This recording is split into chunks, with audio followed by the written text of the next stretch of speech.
Vous écoutez Culture Média sur Europe 1, 9h30, 11h avec Thomas Hill et vos invités ce matin, Thomas. Oui, je reçois ce matin deux journalistes médias, Émilie Lopez de Télé Loisirs et Florian Ansem du Journal du Dimanche pour faire un premier bilan de cette rentrée télé. Qu'est-ce qui a bien marché, qu'est-ce qui a floppé? J'aimerais qu'on démarre d'abord par les jeux quotidiens.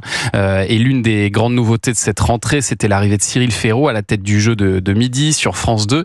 Est-ce que vous avez l'impression qu'il a réussi à bousculer un petit peu la domination du jeu de Jean-Luc Reichmann en face sur TF1, Émilie Lopez? Non. Avec toute l'amitié que j'ai pour Cyril, non.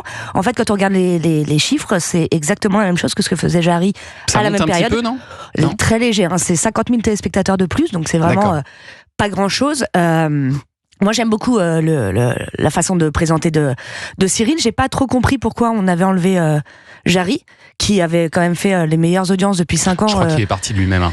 Ouais.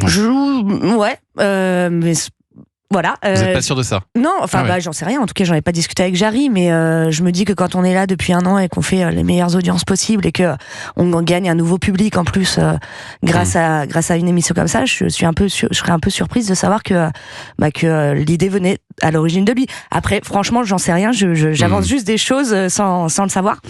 Voilà, les scores de Cyril sont pas mal, un petit peu plus, mais en fait je pense qu'il faut un petit peu laisser le temps au temps, de se réhabituer aussi, parce que Cyril Ferraud et Jarry, c'est pas du tout le même style d'animation. C'est vrai. Donc Florian Ansem, sur cette question. Ouais, d'autant que, pour poursuivre sur ce que dit Émilie, c'est toujours compliqué pour le téléspectateur de s'identifier et de suivre une émission sur laquelle il y a une valse de présentateurs. C'est-à-dire qu'avant Jarry, il y a eu Boccolini, avant il y avait, comme on le sait, Nagui, maintenant ils nous dégainent leur cadre, à savoir Cyril Ferraud, parce qu'ils veulent vraiment que ça marche. Je pense que pour le téléspectateur, c'est compliqué, d'autant plus que Cyril Ferraud était très très identifié sur un programme, on va en parler après, Slam. Donc, et puis pour faire face à Jean-Luc Reichmann qui domine de la tête et des épaules depuis 15 ans cette case, c'est compliqué. En tout cas, pour l'instant, les scores sont très corrects pour Cyril Ferraud, qui reste même au-dessus de la moyenne finalement de Jarry. Donc c'est quand même encourageant, même si vous avez raison, effectivement, ça bouscule pas totalement la domination de TF1 sur cette case. Cyril Ferraud qui a laissé la présentation de Slam à l'athlète handisport Théo Curin, qui n'avait jamais animé de jeu jusque-là. Est-ce que vous trouvez qu'il s'en sort bien, Florian Ansem, d'abord? Alors, je trouve qu'il s'en sort bien comme il peut s'en sortir. C'est-à-dire qu'on parlait de Cyril Ferraud à l'instant, qui était vraiment l'emblème de ce jeu, qui était vraiment une signature. Présenté pendant 15 ans, Voilà, c'était la marque. Slam, c'était Cyril Ferraud, et Cyril Ferraud, c'était Slam. Donc Théo Curin qui arrive derrière, je pense que c'est compliqué, d'autant plus qu'il arrive avec toute son aventure personnelle. Il a un handicap physique qui est particulièrement visible. Et c'est vrai que Cyril Ferraud avait cette étiquette de gendre idéal. Donc arriver derrière comme ça, je pense que c'est compliqué pour la ménagère et tous ceux qui regardent cette émission depuis très longtemps. C'est compliqué, mais le bon point, c'est qu'il s'en sort vraiment bien. Il a le sourire, il est bon. Il arrive à faire ce que faisait Cyril et en même temps imprimer un petit peu sa marque à lui. Donc il y a, à mon avis, beaucoup de chemin. Ça va être compliqué. Il y a un long chemin encore à parcourir, mais il est bon. Je pense plutôt encourageant. Ouais, c'est encourageant. Qu'est-ce que ça donne en audience, Émilie Lopez? En audience, c'est moins que Cyril Ferraud. Effectivement, comme le disait Florian, Cyril était là depuis très longtemps. Donc voilà, on était habitué à lui, pardon. Je crois qu'il fait 100 000 spectateurs de moins. Pour l'instant, c'est pas facile, mais je tiens à souligner quand même le fait que France Télévisions ait décidé de mettre quelqu'un en situation de handicap à la tête de cette émission. C'est important. Ça arrive pas assez souvent.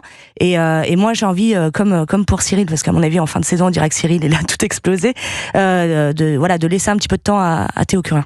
Si on regarde sur les jeux, l'une des déceptions de la rentrée, c'est le retour de Que le meilleur gagne sur M6. Bon, là, ça a pas pris du tout, même le deuxième prime, là, c'est... Cata. On peut parler d'un flop. Ah c'est même au-delà du flop. Après, l'émission, elle est un petit peu... quand le duo d'animateurs, il est un petit peu compliqué, je trouve. Oui. J'ai pas l'impression d'avoir... Philippe Lelouch et Anne-Sophie Girard. Oui, moi je pense que c'est compliqué. Déjà, j'ai toujours un peu de mal avec ces animateurs qui viennent de la comédie, qui sont pas forcément des animateurs identifiés, surtout pour un jeu aussi particulier qui a été, on le rappelle, créé, en tout cas lancé et animé par Nagui pendant très longtemps. Philippe Lelouch, il était animateur sur RMC avec Top Gear, donc l'animation il connaît. Mais là, c'est un jeu, c'est une mécanique qui est très très très particulière. Encore une fois, pour le téléspectateur, faut s'y retrouver. Ils ont besoin de repères sur les jeux, les téléspectateurs. Et là, je trouve qu'on en manque. Je pense que c'est compliqué, même si le prime que vous évoquiez, il y avait en face Astrid et Raphaël, il y avait le rugby. Oui, ils avaient une grosse concurrence. Donc c'était du très très lourd.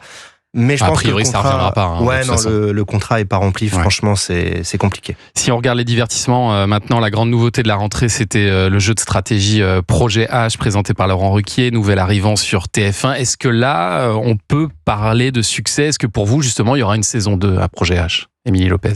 Moi, je pense que ça s'appelle le maître du jeu maintenant. C'est vrai, pardon. Non, mais il n'y a pas de souci. Moi, je pense qu'il y aura une saison 2, non pas parce que, en fait, en nombre de téléspectateurs, ils sont à 2,3 millions en moyenne. Ils font un peu moins de 15% de part de marché, mais sur les cibles, ils étaient très très forts.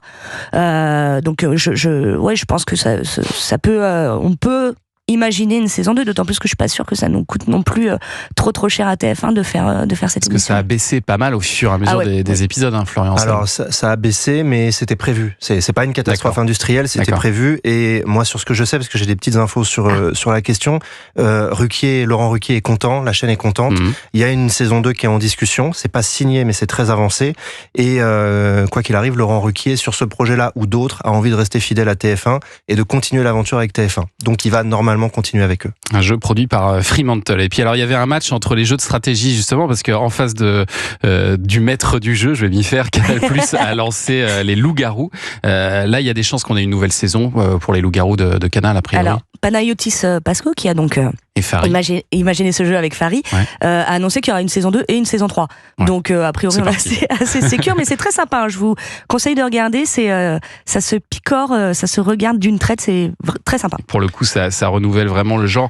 Sur l'info, il y a eu un grand changement en cette rentrée, c'était l'allongement du JT de 20h de France 2 qui dure désormais presque 1 heure.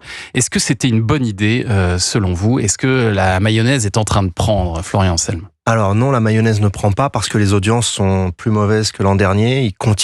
L'écart continue de se creuser avec TF1. Et moi, j'ai un regret personnel, et je pense que je suis pas le seul, c'est que j'ai toujours déploré que le JT soit une petite part d'infos et une large part magazine. Et j'espérais avec cet allongement qu'on aurait un peu plus d'infos fortes et que la partie magazine, du coup, aurait sa place naturellement. Et non, en fait, il se passe exactement la même chose, c'est-à-dire qu'on a 10-15 minutes à tout casser de véritables infos et derrière une part magazine qui dure cette fois entre 40-45 minutes. Je trouve que c'est trop, je trouve que pour le téléspectateur, à cette heure-là, c'est trop. C'est compliqué, encore une fois, de s'identifier à des rendez-vous qui, finalement, n'en sont pas vraiment. Donc pour moi, c'est un échec. Voilà. C'est un échec, carrément. C'est comme ça que vous le voyez.